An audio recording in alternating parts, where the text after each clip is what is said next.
Unanimous consent? Yep, I'm good. A unanimous consent request to enter into the record. Former legislative auditor, is the Walz administration finally awake about fraud? Without objection, so ordered. Chair now recognizes are you ready, Mr. Langworthy, or? Mr. McGuire, Chair recognizes Mr. McGuire from Virginia for 5 minutes. Thank you, Mr. Chairman, and thank you to our witnesses for being here today and for your tireless work on your committee to investigate and sound the alarm for fraud in your state. After receiving a mandate from the American people and taking office, President Trump and this administration have worked tirelessly to root out and put an end to waste, fraud, and abuse in our federal government. The recent child care fraud that has come to light in Minnesota is just the latest example of why the American people deserve to have oversight and how their taxpayer dollars are being spent. Talking with constituents in my district, I had one guy say to me, he said, John, why should we even pay taxes? The signal that we're getting around our country is that you do everything right and you pay your taxes, and these folks are buying homes in foreign countries. These fraudsters are stealing from the American people, we the people. And one constituent said, we're not paying taxes, we're paying criminals. We need to know where our taxpayer dollars are going. The 20 million or so illegal aliens that came into our country have come here to break the donkey's back. You know, if you want to break a donkey's back, you keep loading it on until his back breaks. And we're sick and tired of the waste, fraud, and abuse. For some reason, it seems like our friends on the other side of the aisle partner with the fraudsters and not those people that are identifying the fraud. You may remember during the Summer of Love, when they were burning our cities for 80 days, instead of supporting the police, they wanted to defund the police and use their dollars to bail them out of jail so they continue burning our cities. It makes no sense. Recently, we got Maduro out of his country to stand trial for killing and terrorizing thousands of American citizens. And instead of telling the military what a great job they did, they had protests around the country for Maduro. And by the way, I had a friend in the airport in Buenos Aires. When it was announced, the entire airport cheered.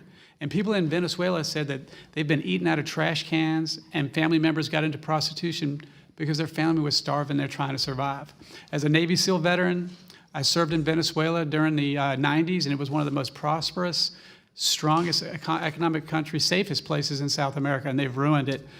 So anyway, the people are sick and tired of the waste, fraud, and abuse. In reference to the most recent child care fraud scandal coming to light, by a spokesperson for Governor Walz said, the governor has worked for years to crack down on fraud and asked the state legislature for more authority to take aggression on this action. He has strengthened oversight. Ms. Robinson, Mr. Hudson, and Mr. Rorick as members of the Fraud Prevention and State Agency and Oversight Committee. Do you agree that Governor Walz has strengthened oversight in the state of Minnesota? Yes or no? No, he belatedly took action this fall because of the enormous pressure that is coming to bear, but his agencies always had the authority that he trumpeted now. No, he simplified the problem by pretending that you can solve it by appointing somebody to look at it. This needs systemic reform. He absolutely shredded oversight, simply. Yeah, and I heard through testimony that it was career suicide to speak up. But Ms. Robinson, you've been very vocal about the mistreatment of whistleblowers by Governor Walz. Can you speak to some of the ways that Governor Walz and his administration have retaliated against whistleblowers? Yes, I've met with many whistleblowers who have spoken about how they were told that they would be demoted or reassigned. I know of people who were reassigned. We also know that they were surveilled in their place of work when people thought they might be the quote leaker. Their email and their chat functions were surveilled electronically for words like fraud or whistleblower or compliance or overbilling. So they are under a great deal of stress in the Department of Human Services, and we are grateful for the whistleblowers who have spoken out to us.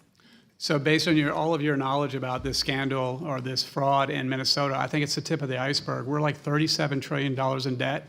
And now, I don't know what it is about Somali, but apparently they're using that for Somali daycare centers in Washington State now. And it's come to light that there's some daycare center fraud in Ohio as well associated with Somali. So I think we're just the tip of the iceberg, and there's waste, fraud, and abuse everywhere. And maybe a big chunk of our national debt comes from waste, fraud, and abuse. So I don't care if it's a red state or a blue state. We need to have oversight. We need to protect the American people's taxpayer dollars. The child care fraud brought to light by Nick Shirley is just the latest scandal. In 2022, federal prosecutors charged 47 defendants, majority of whom were from the Minnesota Somali community, for the role they played in feeding our future. Are they still in power in Minnesota? The Democrats? No, the Feeding Our Future. What's going on with them now? So that program was a COVID-era child nutrition program, and that is over, but there's ongoing child nutrition programs that could be fraudulent. So I think they're still working their way through the Feeding Our Future case, but I think there will be need for ongoing oversight of child nutrition programs. With that, I yield back. Thank you. Chair now recognizes Mr. Langworthy from Buffalo, New York. Okay, Chair recognizes